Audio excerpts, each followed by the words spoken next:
KYU News with Grace Wahome.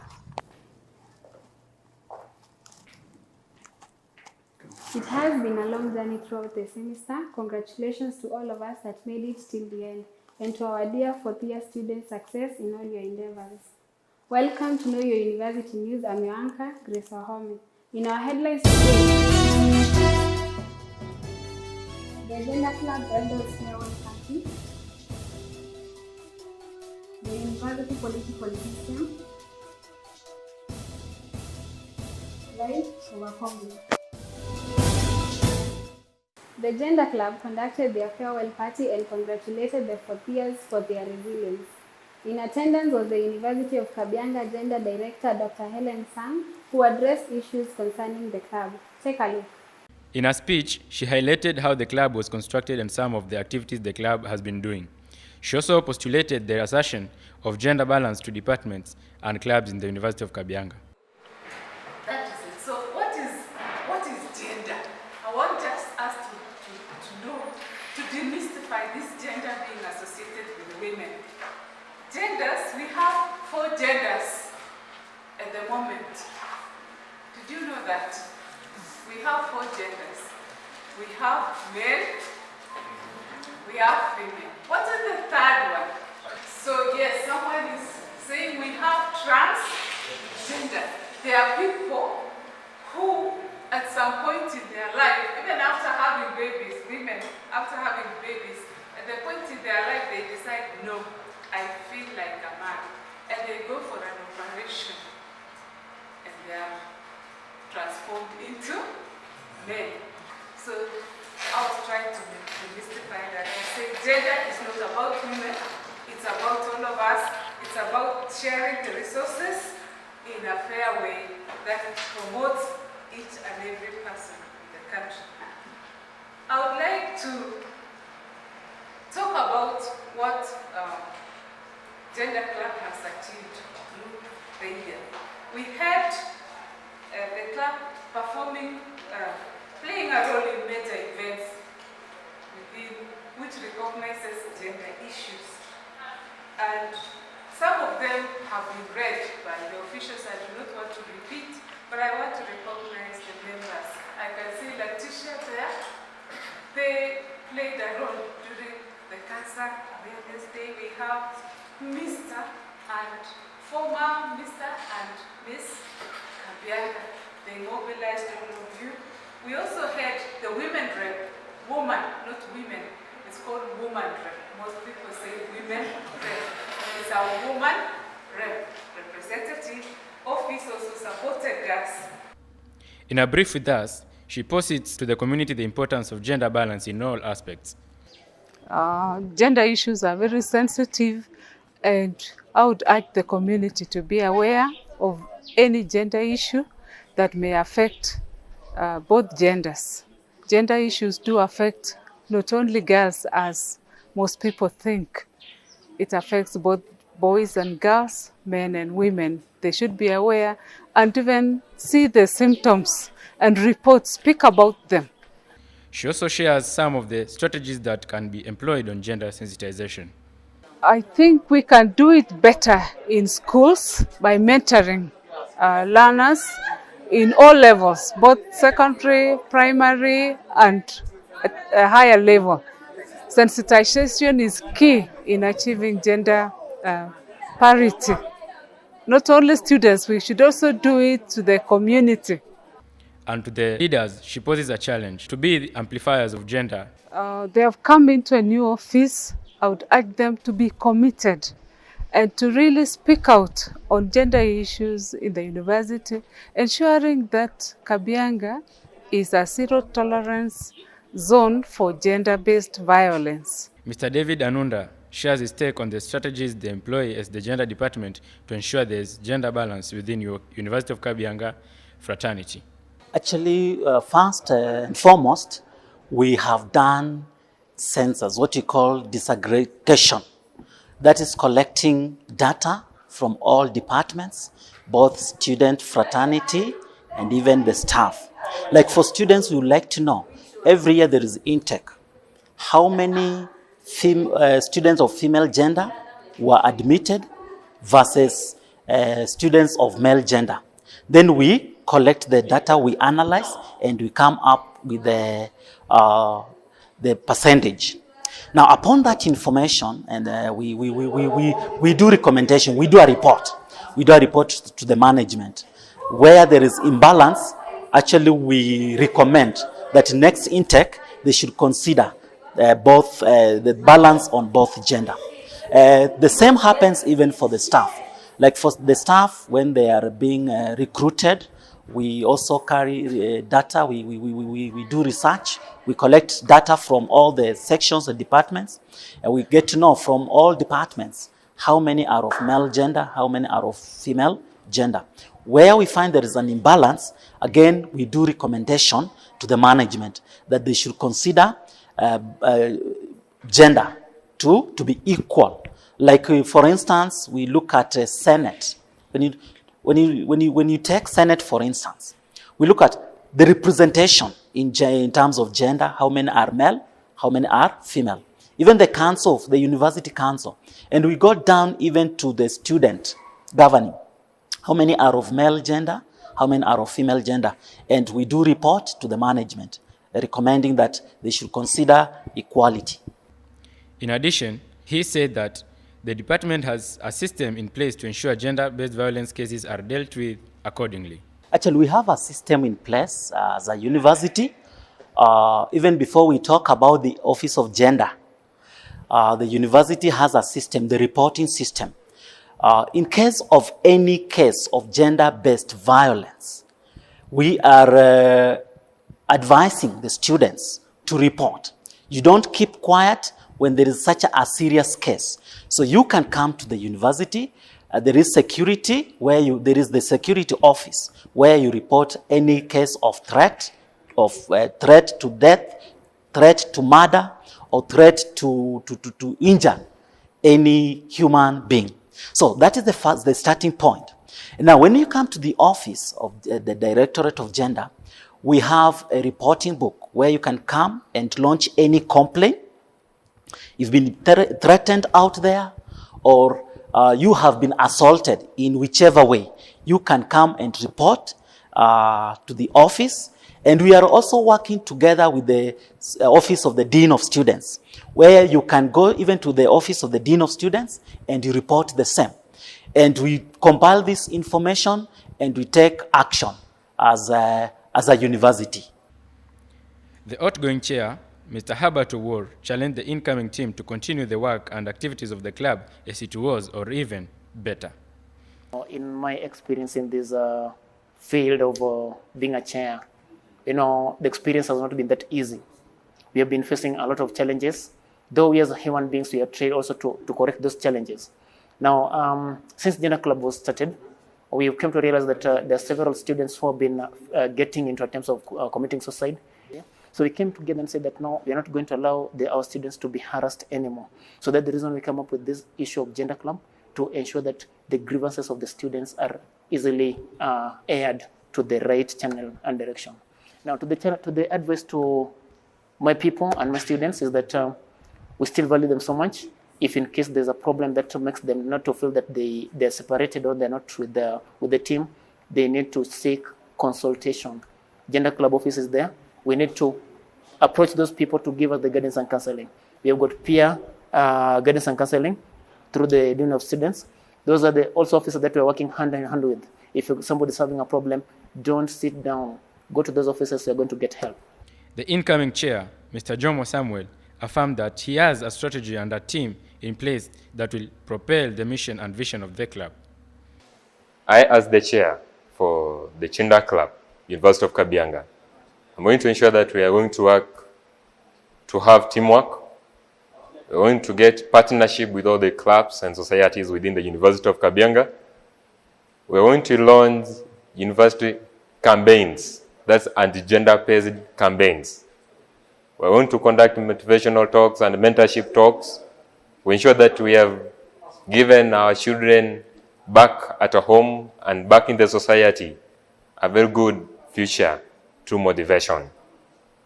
So we are going to work together with all the teams and in consultation with what the the outgoing team has left us back with, we want to ensure that we have really done it better than they did. Mr. Okindo Brian, the outgoing treasurer of the club, as well challenged the incoming team to be innovative and create income-generating projects that would facilitate the smooth running of the club.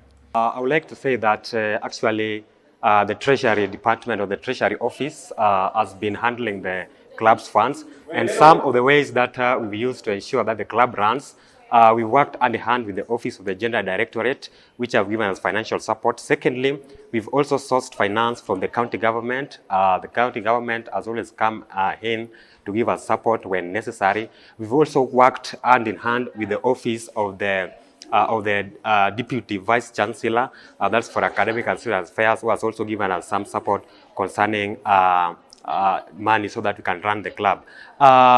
Some of the strategies and also some of the pieces of advice or recommendations that we would like to give to the incoming team is that in our previous team or in our previous reign, we never had any income generating project. But I want to really uphold the incoming team that when they get into the office, they may be able to identify even one of the income generating projects so that much money can come in. At the same time, let the connectivity that we've created within the county, within the school, different offices to continue going, because those are great stakeholders that will ensure that the club runs smoothly.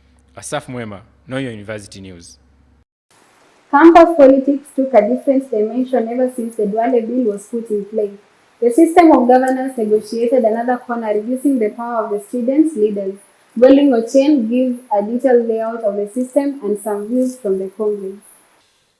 The University Student Election Procedure Amendment Bill that was tabled by the Majority Leader of the National Assembly, Honorable Aden Duale, changed the entire political system of the university politics. The bill says, and I quote, "For the purpose of conducting the election of the members of the Student Council, the Student Association shall constitute itself into electoral colleges based on the academic departments, schools, or faculties." End of quote. There has been move to reinstate the previous system, but the efforts were futile.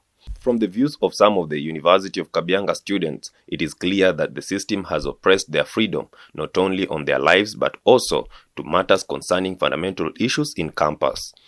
Victor Otieno Kangwato spoke to us through the phone and gave his views.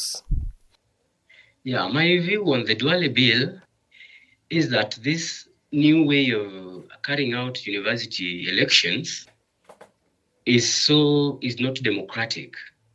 And it is time student leaders who have been elected right now should actually stand on their feet and speak against this Duale Bill. There is an organization which is going to be formed. Election will be held soon. Kenya Universities Students Organization, KUSO.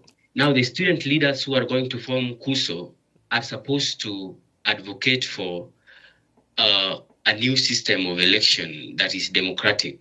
The old system is allowing all students to participate in electing the leaders of their choice.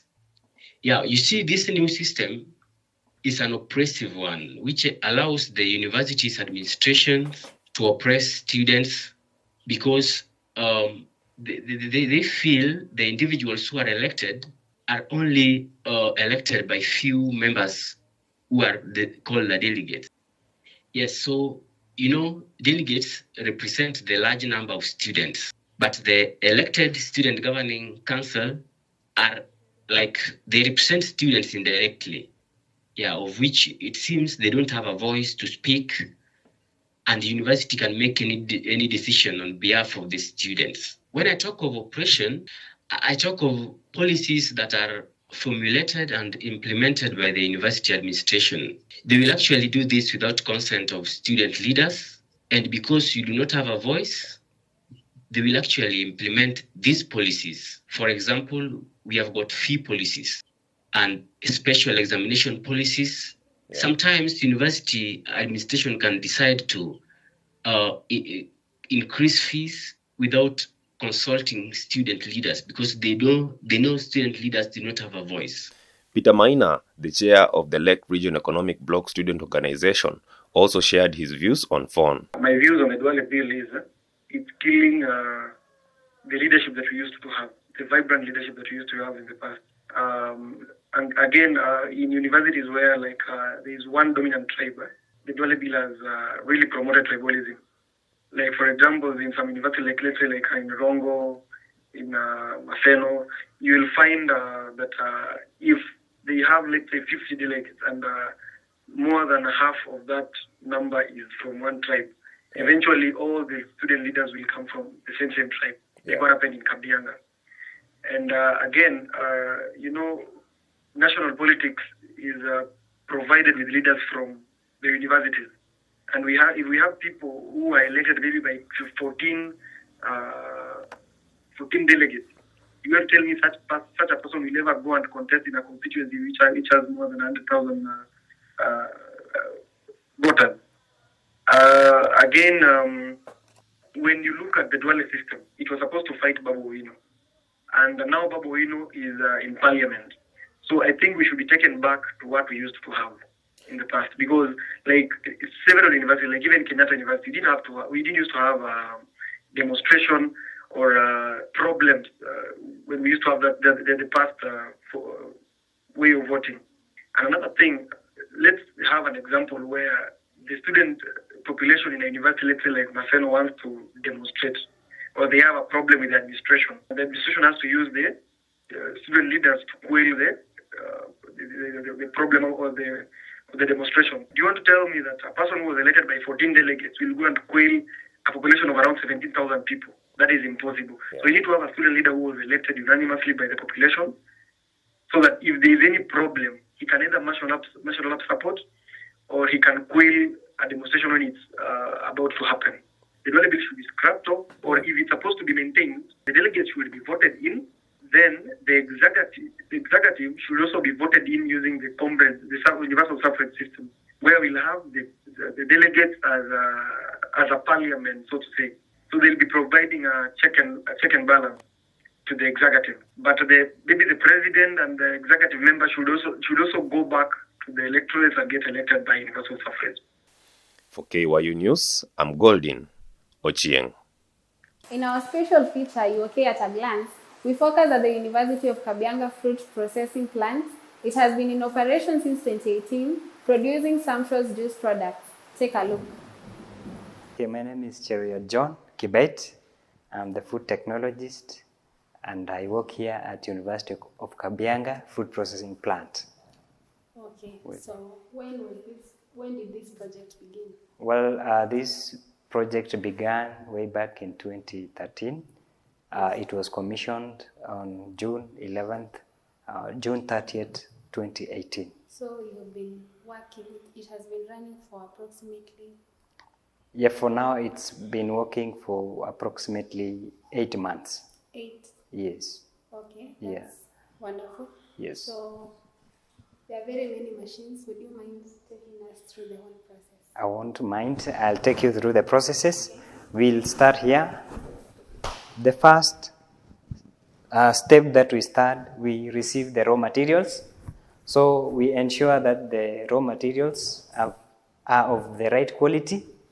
So we have to check the required quality of the fruits. What are the raw materials? Well, the raw materials, this being the fruit processing plant, we have the mangoes, we have the pineapples, we have the passions. So each raw material has got its own specifications. So before we receive them, it must meet the required specifications. What would you say are the required specifications? Like, how do you identify? For instance, pineapples, we have to get the ripe quality. They should be free from defects. They should have the right required gauges or quantity in terms of kilos. Minimum, it could be 800 grams to 1.5 grams, 1.5 kilograms.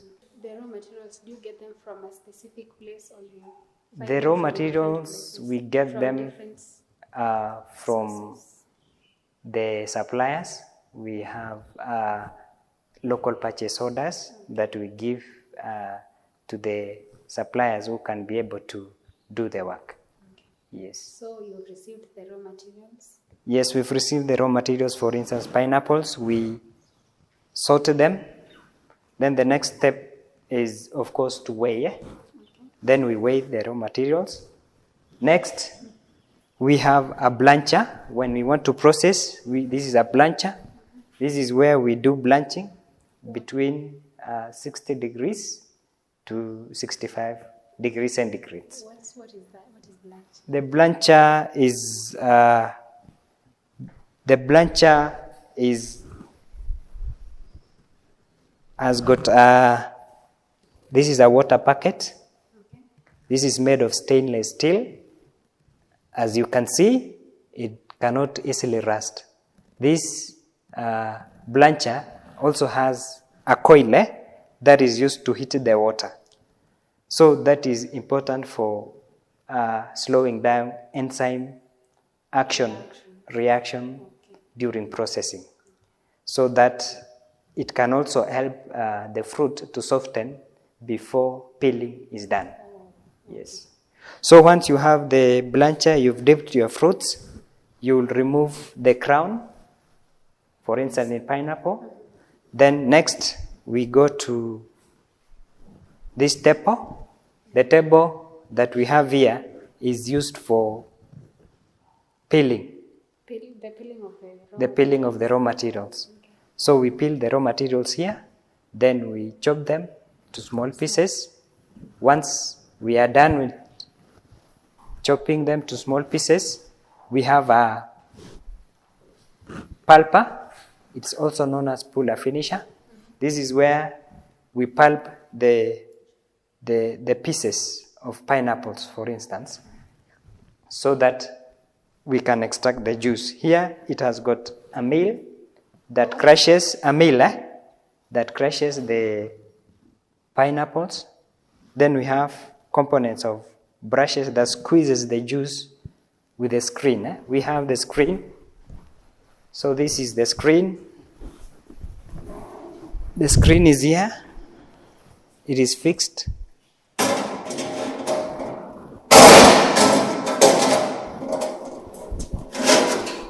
So this is the screen that is used to filter. Then the fibers will go out through these outlets and it is collected. What do you use to collect the juice? The juice, once it has been pressed, it will automatically come through this pipe. Oh, it is pressed and then it passes through that pipe? Yes, we have a transfer pipe. Then it comes next to the pump. This is where we'll pump the fresh juice to the mixing tank. Mixing tank? Yes, mixing tank. Yes. So once in the mixing tank, this is where we can blend the juices. We can make many products. It could be drinks. We can add other kind of fruits to blend the juice. Do you add any other additives, maybe that are not natural, like say a certain chemical? What do you add anything else? Well, for pure juice, we don't add any ingredients. It just passes through to pasteurizer. So it is just pumped from the mixing tank to the pasteurizer. Okay. Yes, for packaging. Then for the others, like drinks, we are allowed to use the preservatives and other additives. Yeah. So you said this is what did you call it? This is a mixing tank. Mixing tank. Yes. So from the mixing tank? It goes through the transfer pipe. Okay. We have the pump here. It will be pumped directly to the pasteurizer. Okay. This is where the microbes are killed. We ensure that microorganisms that may have been in the other tank and the other processes will be killed. We do it at 75 degrees centigrade, 72 to 75. 72 degrees centigrade for 15 minutes. Yes. So this is the final stage. This is the final stage for pasteurization. Now, after this, the juice or the drinks are cooled here for purposes of packaging. Now we come to packaging. When from this, it passes through these pipes. Yes. So once we are done with pasteurization, the next step is to fill the containers with the juices. Then we have the cupping machine. This is where we cup the juice. Make it airtight. Yes, to make it airtight. This one has got a seal. So once you open, the seal must remain within the bottle to ensure that, to guarantee the customer that the product is has not been tampered with. Okay. Yes. So after packaging, now we get to the sales. How do you manage your sales? Once we are done with the packaging, we sell the products. Currently, we are selling to the students and university staff. So we have a small canteen. Okay. Yes. So how much does one bottle cost? For a pure pineapple juice 300 ml costs at Kenya shillings 70 shillings. The 200 ml Kenya shillings 40. The samples that we have here, are Yes. they pineapple? These are pineapple juice. Pure pineapple. Pure pineapple juice. Yes. It is one amongst the very many projects initiated by the University of Kabianga as a source of income as well as infrastructure development plan, as the institution strives to be among the best CAM Vision 2030. Grace Wahome.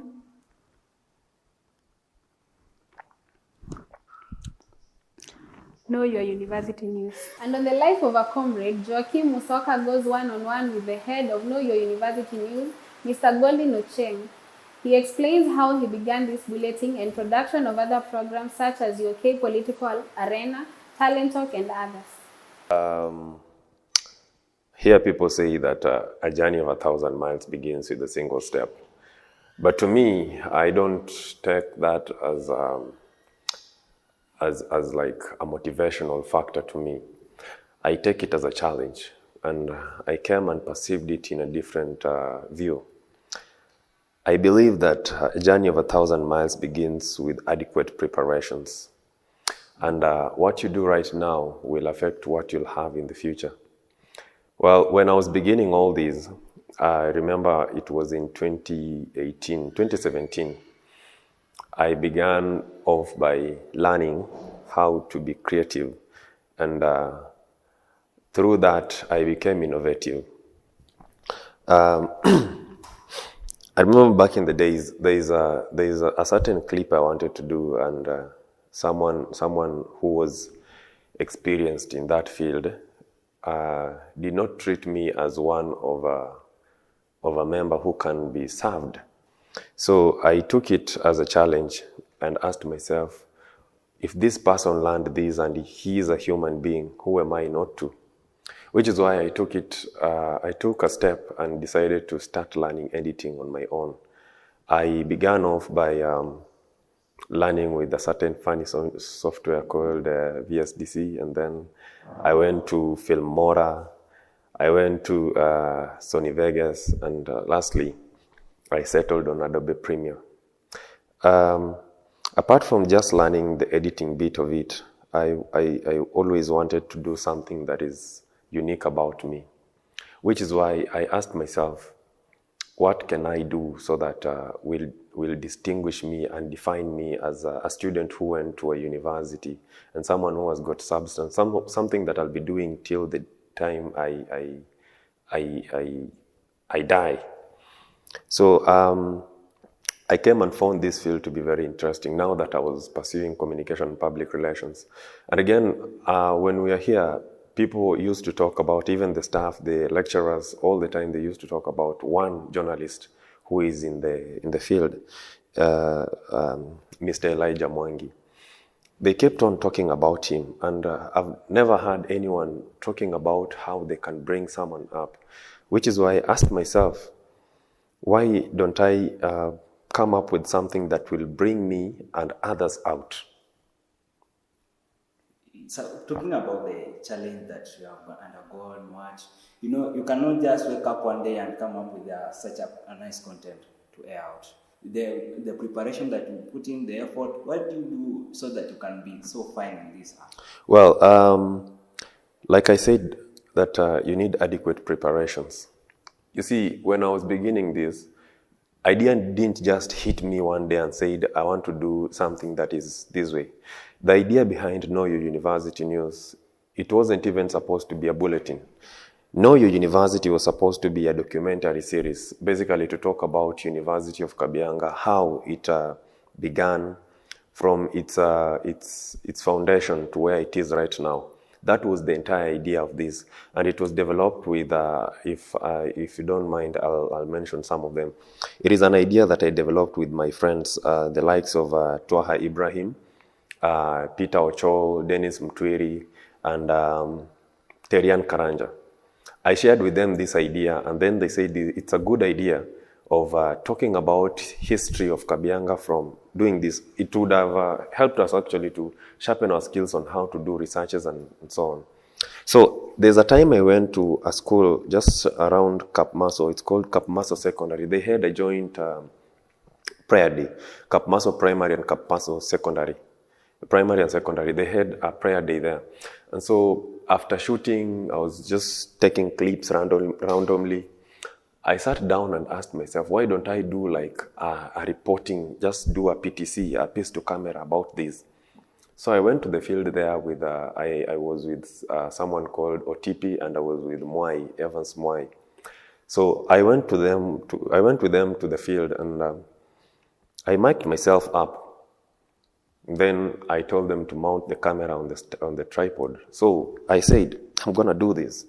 So I stood and reported. When I reported, I went to the house and I was looking at the footages and just decided, why don't I do something that is like a news? When I went home, I really want to appreciate what my mom did. And Mom, I really salute you so much. You remember the time I played that clip? We were with you in the sitting room, and when you watched it, your reactions, you commented one thing. You said, "Ni mzuri," and that is the sparkle that caused all this fire that you're seeing here right now. So my mom told me it's a good content, and then she was proud of what I was doing then. I was not that good.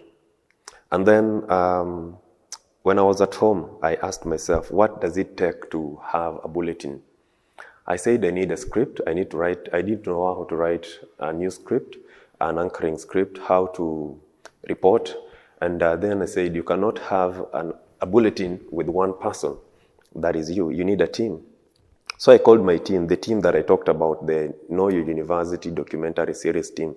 I told them about the idea, and they bought it like immediately. Then I called my lecturer, our executive producer of Know Your University News, Mr. Roy Wafula. I called him and told him about the idea. I told him, I want to come up with a news bulletin whereby we'll be gathering some news content around University of Kabianga and then air it through maybe YouTube channel. And then he said, that's a very awesome idea. So it was an idea that I generated, it was still in words. So I came to University of Kabianga last year in 2018, in August, around 18th there. So on 20th, there was the admission of the first years, and then I had the camera, so I recorded something. So I went to the internet, and then I started searching and doing research on how I can come up with a bulletin. And I came to realize I had everything I wanted. The only thing I didn't have was the first episode. So I did the scripting of the first episode. I did the news. So I talked to the first years who are pursuing CPR. I told them, why don't you come up with something like this? Then I gave them the script.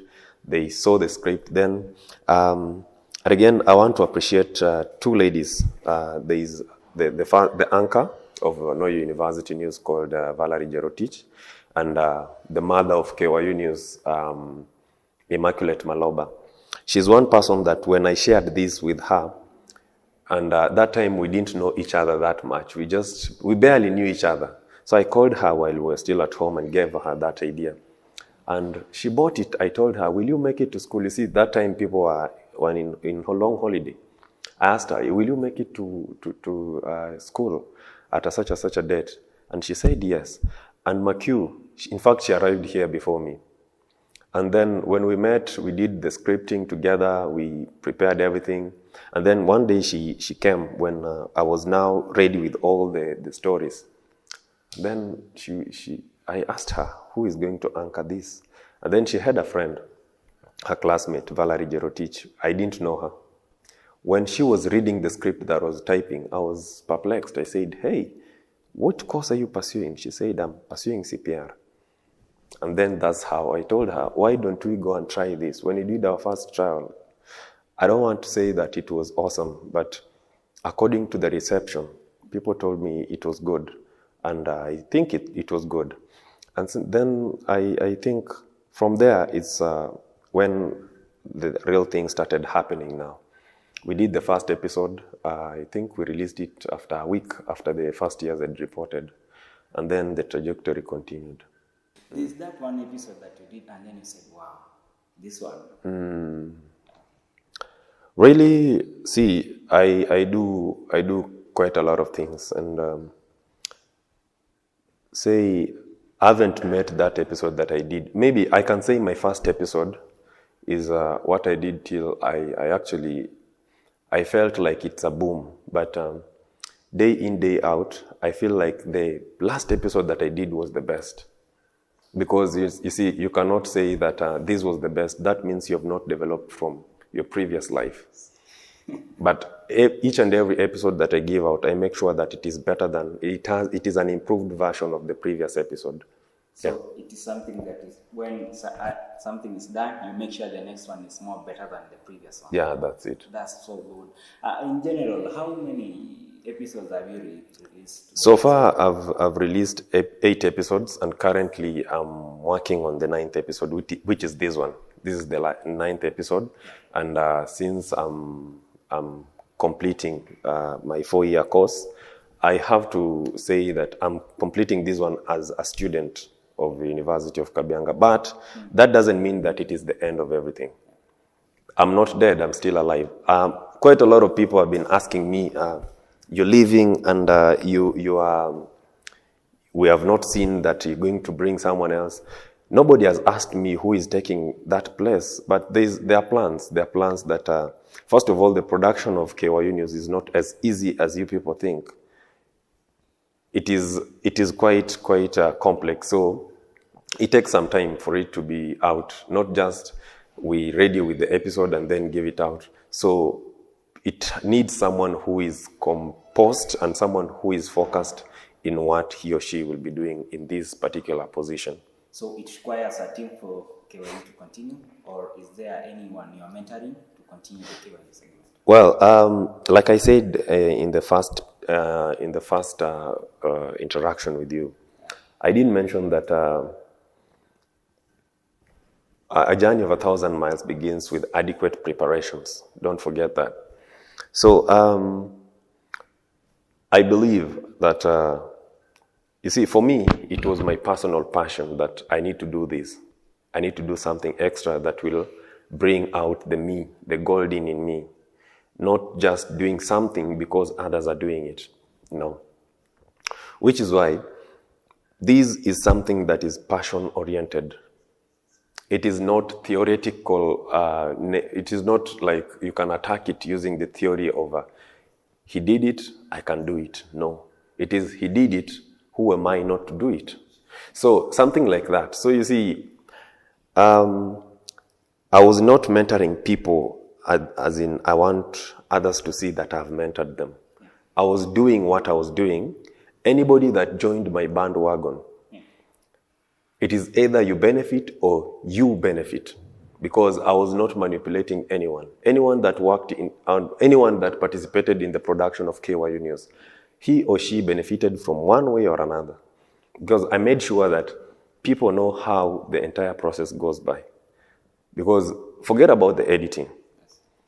the core thing that we see here is you people at times, you watch, but you don't ask yourself, who prepared that? And for me, I'm not doing things to do with a T. Now, this is the head of KYU News. We cannot be 7 or 10 heads, but we can be a team. And that one team is what I created. I nurtured people. I motivated people to come and join this team. You see, I have more than 15 reporters from different years, academic years. And I didn't force them to join this. They were interested to join this. And I made sure anybody that tabled a story on my desk that this is a story, if it was newsworthy, I made sure it is published. And I made sure any efforts that are made towards the success of KYU News, I made sure that effort is recognized. In which way? I made sure that if you have a story, if I give you a story, I'll make sure that that story you do it the way professionals do it. That is what I took as a way of not saying leaving a team behind, but leaving experienced team behind. That's so fine. Being the head, there are so many challenges you've encountered. What are some of the challenges that you wish to leave to the person to attack, who is the incoming person? Well, the challenge of KYU News is the production. The production of KYU News is complex. First of all, the news gathering, that is one. Number two, the editing, the now editing, putting the footages together and make it one. That is challenge number two. Challenge number three is, you see, I say that no house can be one if it lacks unity. Well, I've not experienced disunity in my team, but I've experienced something that's called laxity. See, some people came here and they were like, I've arrived, this is home, that's it.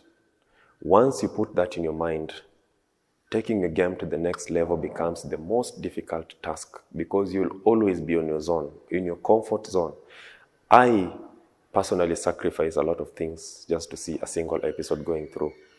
And you see this episode, nobody pays us. Nobody rewards anyone. I reward myself with success of a complete episode. I say this one is getting to my portfolio. So that is what motivates you on a daily basis. Yeah. Okay.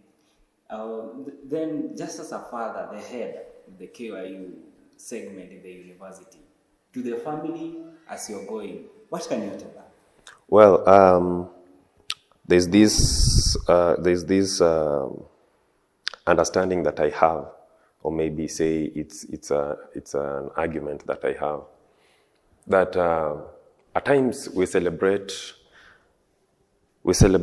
meet and celebrate in a cake cutting ceremony. Or we celebrate when we are cutting cakes in a ceremony. But at times we fail to understand that it is important when we meet regularly so that we can come up and raise issues and articulate issues that can lead us to a cake cutting ceremony. Help us achieve something that will give us that outcome that will give us a cake cutting ceremony. So you see, to the people that are remaining here, to the team that is remaining behind, if you had the passion of becoming a reporter one day, if your dream is to become a camera person, and if your dream is to become a video editor, don't have that dream. Kill it. Be that dream. Because if you continue dreaming, then you're still sleeping. You have to stand out, get out of your comfort zone, and then face that dream. At times, for me, I say, I don't need sleep anymore because the reality is sweeter than what I dream. So I have to just chase it until the time I reach and hit that pinnacle. So, brothers and sisters, reporters, journalists, this is not a platform that say the head has gone, then that's it. when your dad dies, that doesn't mean that that is the end of life. You'll still live. Mr. Flex Gym, located in Kabianga Market, has been in the limelight for more than 2 months now, acting as a fitness platform. It has molded gents and ladies into fanciable young adults. Talk of the lifting and aerobics, tickling strong and muscling men and curvy ladies. An echelon of healthy physique family has emerged within the students' community. The Life of a Comrade features Seth Etoti, the brainchild of Mr. Flex Gym. Best of 5, sir. Let's go. Best of 5. Friend. Tamu, let's go. Tatu. This project, fitness is all about passion. It has started inside me. So it's something that is inside me. For example, I can talk about my family. My family, from my uncles, they have been doing this thing. And then I just got passion from it. Another thing is, since I knew that fitness is not all about the looks and whatever. It's all about the health and fitness and nutrition, if I can summarize that. Reporting for New University News, The Life of a Comrade, I'm Dennis Mutui. Thank you for joining us till the end. On behalf of the production of this bulletin, we would like to wish you a happy birthday and to remind you to be careful and be constructive with your time. Until next time, I've been your anchor, Grace Wahong.